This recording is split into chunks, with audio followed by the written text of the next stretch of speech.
दोस्तों इत्थे 200 रुपया टिकट है महाराणा गौरव केंद्र देखने की, क्योंकि उपर एक पहाड़ के उत्ते एक स्टैचू बनया हुआ महाराणा प्रताप जी का। उत्थे एक गोल्फ कार ही तुहानूं लैके जाणगे, वो सामने खड़ी वो गोल्फ कार।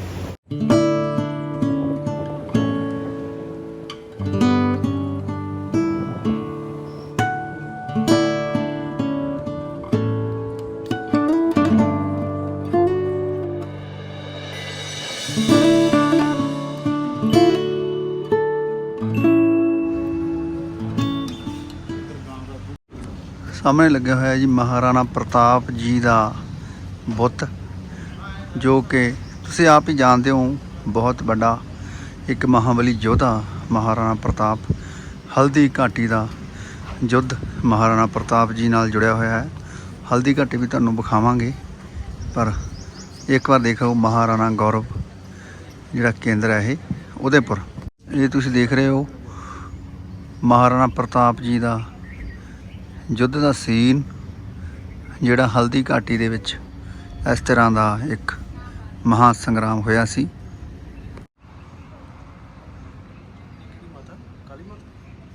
भारत माता। लो भी दोस्तों आ देख सकते हैं ब्यूटीफुल सीन है अंदर। तो आप घोड़ा तो आह है बनाए हुए खाली बोते ना, तुसीं अपना सिर फसा के फोटो खिंच सकते हैं। असीं भी खिंची हैं। और सामने देख सकते हो महाराणा प्रताप जी का एक बहुत बड़ा स्टैचू, एक मूर्ति पहाड़ी की टीसी ते बनी है। उत्थे भी जावांगे दोस्तों आपां।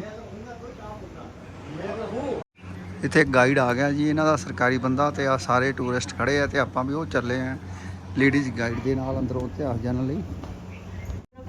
अंदर देखेंगे हल्दी घाटी युद्ध में महाराणा प्रताप की विजय रही, तो उसके बारे में दिखाया गया है। तो जाते ही देखेंगे युद्ध की प्लानिंग करते हुए महाराणा प्रताप की किस तरह इनको युद्ध करना है, देखते हुए आगे बढ़ेंगे। दिखाया गया है हल्दी घाटी युद्ध हुआ 18 जून 1576 ईस्वी में महाराणा प्रताप और अकबर की सेना के बीच। तो वैसे तो महाराणा प्रताप के पास ऐसी कोई सेना नहीं थी जो कि लड़ पाए, तो 36 बिरादरी के लोगों ने मिलकर महाराणा प्रताप का सहयोग किया, और उसमें भी थे ज्यादातर वीर लोग जिनको कि मैदान में नहीं लड़ना आता। तो महाराणा प्रताप ने योजना बनाई कि जो अपनी सेना है उसको 2 भागों में बांटेंगे। कारण यही था कि कुछ लोग मैदान में लड़ सकते और कुछ नहीं लड़ सकते, तो इस कारण से सेना को 2 भागों में बांटा गया। तो उधर की तरफ जो देख रहे हैं ब्लू ड्रेस वाली, ये हल्दी घाटी दर्रे से निकलती हुई महाराणा प्रताप की सेना है, और ये ग्रीन ड्रेस वाली है मुगल सेना। महाराणा प्रताप की सेना का आक्रमण इतना जोरदार का था कि उस आक्रमण को ये मुगल सैनिक झेल नहीं पाए। 8 से 10 किलोमीटर तक मुगल अपने डेरे की तरफ भाग गए। मुगलों में से एक प्रमुख सेनापति था, नाम था मियत्तर खां। तो उसने ढोल बजाया और मुगलों को रोका, झूठा आश्वासन दिया कि अकबर खुद आ रहे युद्ध के लिए, जबकि बादशाह अकबर नहीं आया था। लेकिन मुगल भाग रहे थे, तो भागती हुई सेना को रोकने के लिए झूठ बोला गया, ताकि मुगल सेना रुक गई। फिर दोनों सेनाओं का युद्ध हुआ आगे खमनौर के मैदान के मध्य भीषण युद्ध हुआ। चारों तरफ लाशें ही लाशें बिछ गई और एक रक्त का तालाब जैसा बन गया। तो उसे ही आज वर्तमान में रक्त तलई के नाम से जानते हैं। जिस मैदान में युद्ध हुआ उस समय उतना रक्त बहा के एक तालाब जैसा बन गया, तो उसी कारण से आज भी उस मैदान को रक्त तलई कहते हैं। हालांकि जो मैदान है उसमें अभी रक्त नहीं है, फिर भी उस मैदान को आज भी रक्त तलई के नाम से जाना जाता है। यहाँ पे दिखाए गए महाराणा प्रताप के पास 4 हाथी थे, और जो सबसे प्रमुख हाथी था उसका नाम था राम प्रसाद। राम प्रसाद हाथी इतना शक्तिशाली था कि उसने अकेले ही अकबर के 14 हाथियों को मारा। अकबर का शुरू से कहना था कि महाराणा प्रताप जीवित मिले या मृत, लेकिन राम प्रसाद हाथी जीवित चाहिए। तो चलते युद्ध में से इस हाथी को बंदी बनाकर अजमेर भेजते अकबर के पास। अकबर इतना क्रूर था कि इस जानवर का भी उसने धर्मांतरण किया, और जो इस हाथी का नाम राम प्रसाद था, अकबर ने हाथी का नाम बदलकर पीर प्रसाद कर दिया। लेकिन हाथी इतना स्वामी भक्त था कि 18 दिन तक अकबर के दरबार में अन्न जल ग्रहण नहीं किया, और वही अपने प्राण त्याग दिए। तो ऐसा देखकर अकबर आश्चर्यचकित रह गया कि एक जानवर भी इतना वफादार हो सकता। अंदर दुबक कर बैठ जाता, थोड़ी देर नहीं उठते। इस कारण महाराणा प्रताप को लगता है कि मान सिंह मर गया। मरा हुआ समझकर मान सिंह को घोड़े को हाथी के मस्तक से नीचे उतारा। तो जब घोड़े को नीचे उतारा गया तो हाथी की सूंड में तलवार लग रही है, सूंड की रक्षा के लिए। इस तलवार से चेतक थे, और इनकी जो शक्ल थी वो हूबहू महाराणा प्रताप जैसी ही लगती थी। जब मुगल सेना के पास एक अतिरिक्त तोपखाना आ गया तब इन्होंने महाराणा प्रताप से कहा कि आपका राजसिंह मुकुट मुझे दो। मृत्यु हो गई तो आज भी हल्दी घाटी में चेतक स्मारक बना हुआ है। इन दोनों से नाराज होकर इनकी ड्योढ़ी बंद कर दी। ड्योढ़ी का मतलब इनका दरबार में प्रवेश बंद किया 6 माह के लिए। अगर ये हल्दी घाटी युद्ध जीत कर जाते तो अकबर इनको पुरस्कार देता, लेकिन ये 6 माह की इन दोनों को सजा दी गई कि ये दरबार में प्रवेश नहीं कर सकते। जंगल है आवरगढ़, यहाँ महाराणा प्रताप 9 साल तक रहे और यही रह के इन्होंने अपनी सेना का संचालन किया। कालीन राजधानी माना जाता है। इसके बाद महाराणा प्रताप चावंड चले गए। 12 वर्ष चावंड रहे और 57 वर्ष की आयु में गौ रक्षा के कारण महाराणा प्रताप की चावंड में मृत्यु हो गई 57 वर्ष में। अंतिम राजधानी महाराणा प्रताप की चावंड है। 57 फीट बनाया। कारण यही था कि महाराणा प्रताप की जो एज थी वो 57 ईयर्स थी, इस वजह से मूर्ति को 57 फीट बनाया। 40 टन की मूर्ति है, अष्ट धातु से बनी हुई है। उसकी आप लोग सुनेंगे। तो जो सबसे पहले देख रहे हैं हारित राशि, ये जो हारित राशि थे महाराणा बप्पा रावल थे, उनके गुरु जी थे। प्रथम महाराणा बने बप्पा रावल। इन्होंने मेवाड़ राज्य का विस्तार किया, काबुल से लगाकर कर्नाटक। फिर देखेंगे गोरा बादल और जो जोहर वो महाराणा सांगा थे, जो कि महाराणा प्रताप के दादाजी थे। तो महाराणा प्रताप की दादी थी कर्मवती। इन्होंने चित्तौड़ का दूसरा जौहर किया 1535 ईस्वी में 23,000 सतरानियों के साथ। और जो तीसरा जौहर हुआ वो पत्ता चुंडावत थे, इनकी पत्नी थी फूल कुंवर। इन्होंने 7,000 सतरानियों के साथ चित्तौड़ का तीसरा जौहर किया 1568 ईस्वी में। और रंदेला नामक गांव है, वहां जाकर धड़ गिरा। तो आज भी इनका मंदिर है और एक लोक देवता के रूप में प्रसिद्ध है, जिनको कल्लाजी बाजी के नाम से जानते हैं। फिर देखेंगे पन्ना प्रताप के पिताजी को मीराबाई। ये जो मीराबाई थी महाराणा सांगा थे, उनके सबसे बड़े बेटे की बहू थी भोजराज। महाराणा सांगा ने इनकी कृष्ण भक्ति को देखकर इनके लिए एक मंदिर का निर्माण करवाया। तो वही मंदिर आज चित्तौड़ में मीरा मंदिर के नाम से प्रसिद्ध है। सभी जानते हैं कि जो मीराबाई थी कृष्ण भक्त थी, लेकिन बहुत कम लोग जानते हैं कि महाराणा प्रताप की ताई जी थी मीराबाई, बड़ी माँ थी महाराणा प्रताप की। हाड़ी रानी का वैसे इसकी स्टोरी आप पूरी नीचे सुनेंगे, लेकिन यहाँ थोड़ा सा बताऊंगी मैं। ये जो हाड़ी रानी थी, इनको सलूगढ़ की महारानी के नाम से भी जानते हैं। हाड़ी रानी थी, इनके पति थे महाराणा राज सिंह जी के दरबार में, जिन्होंने राजसमंद झील को बनाया। महाराणा राज सिंह जी ने इनके पति को कहा कि औरंगजेब की सेना को रोकना है आमेर के पास। तो इनकी शादी हुए या 2 या 4 दिन होते हैं, तो मोह के कारण पति युद्ध में नहीं जा पा रहा था। पत्नी से निशानी मांगी कि आपकी कुछ निशानी दे दो ताकि मैं उससे लेके युद्ध में चला जाऊं। पत्नी समझ गई कि मेरे कारण युद्ध में नहीं जा पा रहे, तो इन्होंने अपनी गर्दन काट के दे दी निशानी के तौर पे। फिर उसी गर्दन की माला पहनकर इनके पति ने युद्ध किया और औरंगजेब की सेना को परास्त करने के बाद स्वयं ने आत्महत्या कर ली। 16 ईस्वी तक चित्तौड़ में रहा। फिर अपने विश्वस्त सिरोही के राजा मालदेव को चित्तौड़ सौंप दिल्ली चला गया।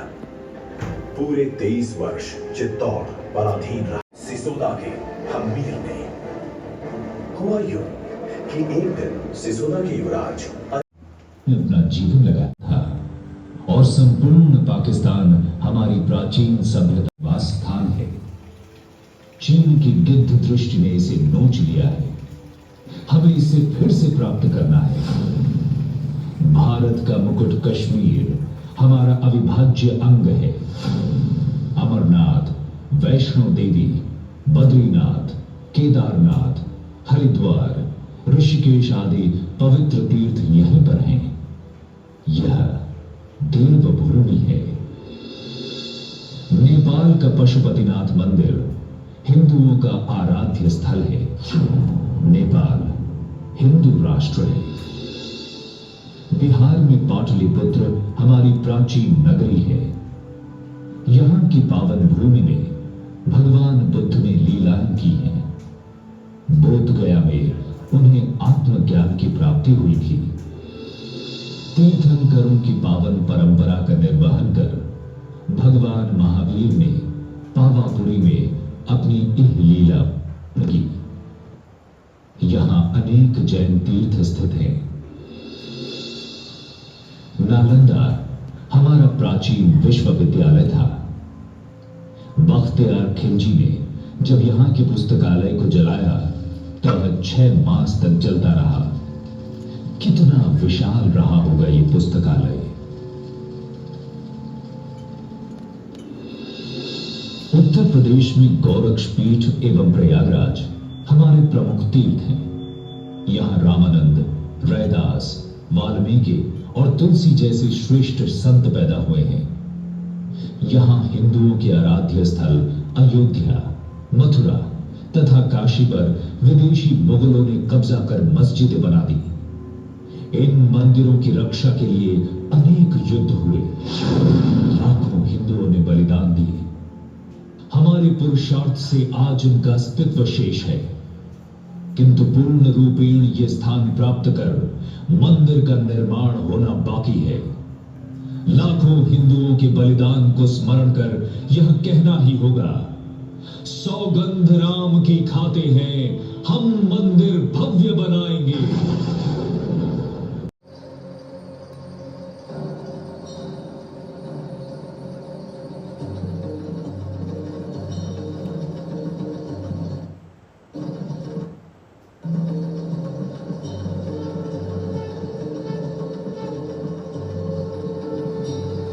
जय श्री राम। भारत के दक्षिण यहां शिवाजी का राज्य अभिषेक हुआ था तथा उनकी समाधि भी यहीं पर है। समर्थ गुरु रामदास, तुकाराम, ज्ञानेश्वर, नामदेव आदि संतों ने महाराष्ट्र में राष्ट्रीयता की अलख जगाई थी। नांदेड़ साहिब में गुरु गोविंद सिंह का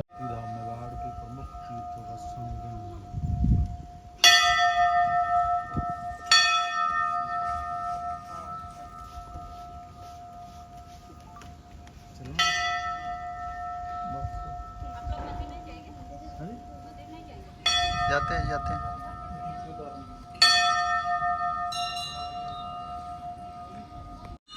ये दोस्तों एक मंदिर श्रीनाथ टेंपल महाराणा प्रताप गौरव केंद्र ਦੇ ਉੱਤੇ ਬਣਿਆ ਹੋਇਆ ਹੈ। क्या रेट है? 100 से स्टार्ट 100 से। ਇਸ ਗੱਡੀ ਤੇ ਆਪਾਂ ਚੱਲਾਂਗੇ ਉੱਤੇ ਜਿਹੜੀ ਮਹਾਰਾਣਾ ਪ੍ਰਤਾਪ ਦੀ ਮੂਰਤੀ ਲੱਗੀ ਹੋਈ ਹੈ ਉਹ ਫੋਟੋ ਦੇਖਣ। ਆ ਜਾਓ ਫਿਰ ਚੱਲਦੇ ਹਾਂ। ਲੋ ਵੀ ਦੋਸਤੋ ਆਪਾਂ ਚੱਲ ਪਏ ਚੰਦਰਪਾਲ ਸਿੰਘ ਜੀ ਨਾਲ। ਹਾਂਜੀ ਚੰਦਰਪਾਲ जी ठीक हो? हाँ जी बढ़िया। महाराणा प्रताप की मूर्ति देखने लिए ऊपरों हाँ जी। कितना टाइम लगता है जाने ऊपर? ये 15 मिनट का टाइम रहता है इससे। 15 मिनट का टाइम जी। मूर्ति देख के वापस ले आओगे? हाँ जी। 15 मिनट में यहाँ से वापस ले आओगे। फोटो शूट वगैरह करवा के वापस। ठीक है जी ठीक है। तो इसका टिकट क्या है गाड़ी का वैसे? 40 रुपये टिकट। 40 रुपये टिकट। ठीक है सर। जा रहा है रास्ता महाराणा प्रताप ਦੀ ਮੂਰਤੀ ਜਿਹੜੀ ਪਹਾੜੀ ਤੇ ਮਹਾਰਾਣਾ ਪ੍ਰਤਾਪ ਗੌਰਵ ਕੇਂਦਰ। ਆਹ ਦੋਸਤੋ ਦੇਖ ਰਹੇ ਹੋ ਤੁਸੀਂ ਵਿਊ ਉਦੈਪੁਰ ਦਾ। ਆ ਗਈ ਮੂਰਤੀ ਦੇਖਦੇ ਆਪਾਂ। ਪਹੁੰਚ ਚੁੱਕੇ ਆ ਮਹਾਰਾਣਾ ਪ੍ਰਤਾਪ ਜੀ ਦੀ ਮੂਰਤੀ ਦੇ ਕੋਲ ਉੱਪਰ। ਦੋਸਤੋ ਦੇਖ ਰਹੇ ਹੋ ਮਹਾਰਾਣਾ ਪ੍ਰਤਾਪ ਜੀ ਦੀ ਮੂਰਤੀ, ਆਦਮਕਦ ਮੂਰਤੀ ਜਿਹੜੀ ਬਹੁਤ ਵੱਡੀ ਮੂਰਤੀ ਹੈ। ਤੇ ਮਹਾਰਾਣਾ ਪ੍ਰਤਾਪ ਇੱਕ ਯੋਧਾ ਮਹਾਬਲੀ ਹੋਇਆ ਹੈ।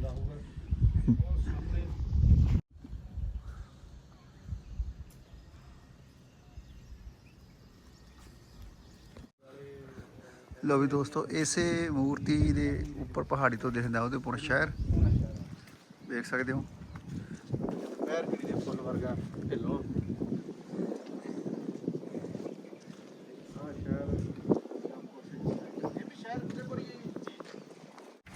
ਥੈਂਕ ਯੂ, ਤੁਹਾਡਾ ਬਹੁਤ ਬਹੁਤ ਧੰਨਵਾਦ। ਤੁਸੀਂ ਸਾਨੂੰ ਦਿਖਾ ਕੇ ਲਿਆਏ ਹੋ ਮਹਾਰਾਣਾ ਪ੍ਰਤਾਪ ਜੀ ਦੀ ਮੂਰਤੀ। Thank you.